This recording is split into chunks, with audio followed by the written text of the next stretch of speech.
Welcome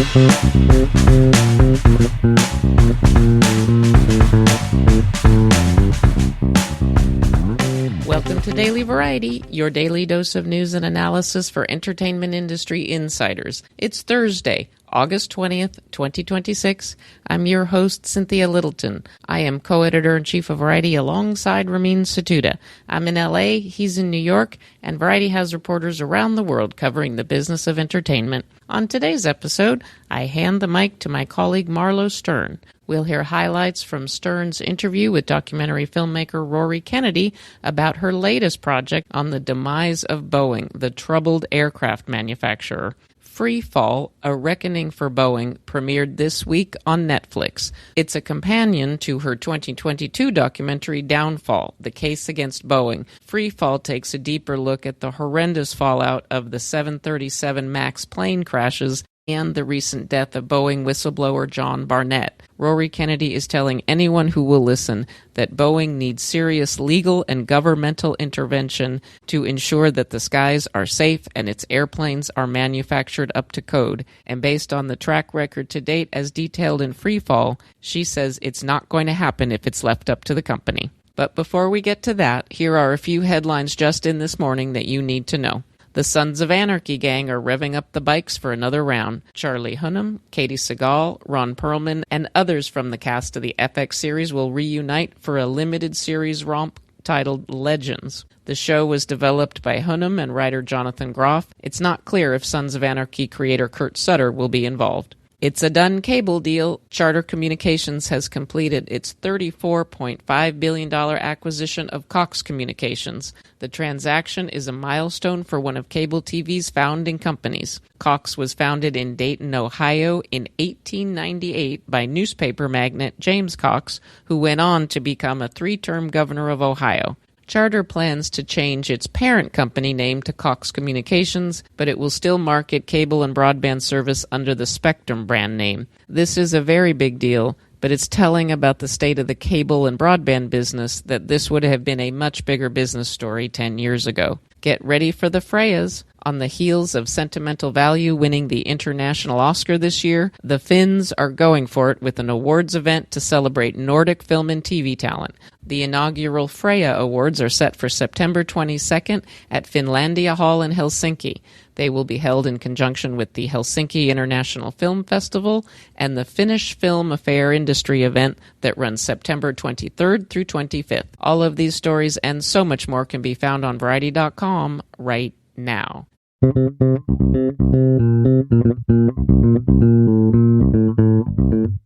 And now it's time for conversations with industry leaders about news and trends in show business. Next up, we'll hear from Marlo Stern, Variety's chief correspondent based in New York. Stern has written a richly detailed feature for Variety about documentary filmmaker Rory Kennedy. Kennedy is on a quest to bring accountability for the devastating failures at Boeing that led to the deaths of 346 people in 737 MAX plane crashes in 2019 and 2020. Kennedy has been making strong documentaries for years. She earned an Oscar nomination for 2014's Last Days of Vietnam. Kennedy's sense of urgency about the dangers posed by some of Boeing's aircraft is unmissable. Here are a few highlights from Stern's interview with Kennedy that informed the great story that you can find right now on Variety.com. Rory, when did you start this process of making Freefall, and what made you want to tackle Boeing and their ineptitude? Well, as you probably know, I did make a documentary called Downfall, The Case Against Boeing, where we really documented the 737 MAX crashes that had killed 346 people and looking at what the company knew leading up to and how much they were responsible and contributed to those crashes, which was quite significant. During that process, there had been a congressional hearing and there had been legal cases against Boeing, and they had assured the public and us that they had learned their lessons, that they were going to refocus their energies on had been kind of their initial North Star, which was excellence and making sure that safety was the top priority, second to profits and money. But what we saw is in the aftermath of the 737 MAX getting into the air, that they seemed to revert back to many of their old ways. And, so I was following the stories about Boeing over that period of time and upset by what I was seeing. And then I think what really incentivized me and inspired me to go back and make another film about this was when John Barnett, who was a whistleblower and in the midst of his testimonies about Boeing, had died under quite suspicious circumstances. But it was around that time where there was the Alaska air incident where the window had blown off. And I felt like, once again, they really needed to have some attention thrown on them and the decisions they were making. How many years do you think you've spent investigating Boeing at this point between the two films? Yeah, probably 4 or 5. It's been a long haul, but there's such a significant company, one of the most powerful companies and wealthiest companies in American history. I'm curious what you think of the ultimate Trump administration settlement with Boeing in November of 25.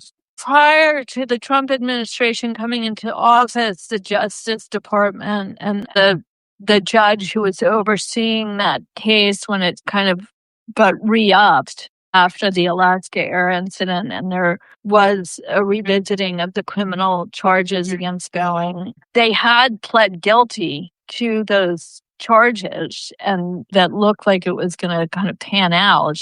And then there was a change in administration. The Trump administration basically withdrew the case against Boeing. And so even though the judge wanted to pursue it, his hands were tied. And once again, Boeing was let off the hook. I think for many of the families of people who had died on the 737 MAX crashes who really wanted these executives to be held accountable. It's really one of the biggest criminal cases in American history in terms of deaths, the number of people who've died. It's just kind of gut-wrenching that nobody has ever been held accountable. Are you one of those people now who, when you book a flight, you look first to see if it's a 737 MAX? 100%. Yeah. And honestly, the Dreamliner as well. I wouldn't get on so you wouldn't fly. You wouldn't fly either. What measures do you think Boeing should put into effect to improve the production of their planes? It seemed like outsourcing parts of the plane when you watch Freefall was a major, major issue that's leading to a lot of these problems. Seattle continues to have, I think, the best airplane builders in the country, and they have multi-generations of families who have grown up in Seattle working on airplanes. So I think keeping a focus on Seattle, I think having the headquarters near where you're building airplanes is important instead of moving it to Chicago and Washington, D.C. I think the move to South Carolina, which was really incentivized by not having unions there and having a workforce that really doesn't know how to build an airplane, also is not strategic or helpful. I think the outsourcing is a significant issue and creates problems and also protects Boeing from taking responsibility for those problems. They can say, this isn't Boeing, this is somebody else. But, they're making the decision to give those responsibilities to somebody else. And I think having a culture where they are very clear all the way downstream that safety is at the utmost importance and anybody who has any concerns is going to be celebrated is hugely important. And that is not the case right now. They're very moving testimonials in the film where families of the victims of some of these flights that crashed express real shock and disgust and dismay at the settlement, basically, that the Trump administration made with Boeing. In talking to the families, what many of them feel, and I agree with, is that they need to be held criminally accountable for their actions. They killed 346 people, and that nobody has faced any significant consequence. It's now been 5 or 6 years, 6 years since these events took place, and they've been fighting this every step of the way. And, there's very little progress. So it's painful to see. When we talk about profits over people and the Boeing mantra, it seems like you've done kind of the opposite in your career. Documentary filmmaking isn't the most profit-making enterprise, right? So I'm curious how you were compelled to do that. As you said, you're from a very prominent family. I've read stories about you, though, as a teenager protesting for various causes. So it seems like this was kind of in you early on, but I'm curious where this comes from. I feel very lucky to have had the career that I've had over these many decades. And I love telling stories, and I love having the opportunity to shed light on issues and on people that otherwise are not given the spotlight. So, and are enormously deserving. So I feel very lucky to be able to do that. I have great partners in this instance with Netflix, who are very much behind this film and helping to elevate this story, not just here in the United States, but to 190 countries worldwide. In this instance, there are people fly Boeing airplanes all over the world, and to be able to tell this story in a way that has such a global audience is enormously satisfying to me, honestly. I really want there to be justice. Thanks so much, Rory. Thank you for your time. Great talking to you. I appreciate your time, and I appreciate your help and also trying to get further attention to this.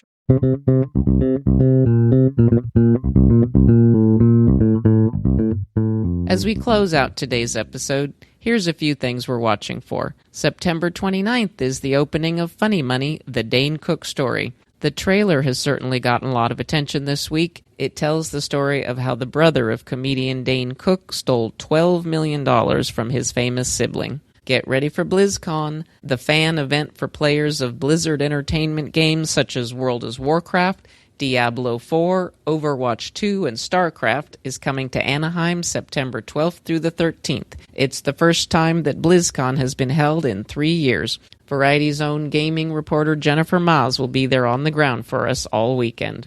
Watch out on September 19th for the opening of the Lucas Museum of Narrative Art in Los Angeles. The institution founded by George Lucas will be in the complex that houses the Natural History Museum and the California Science Center.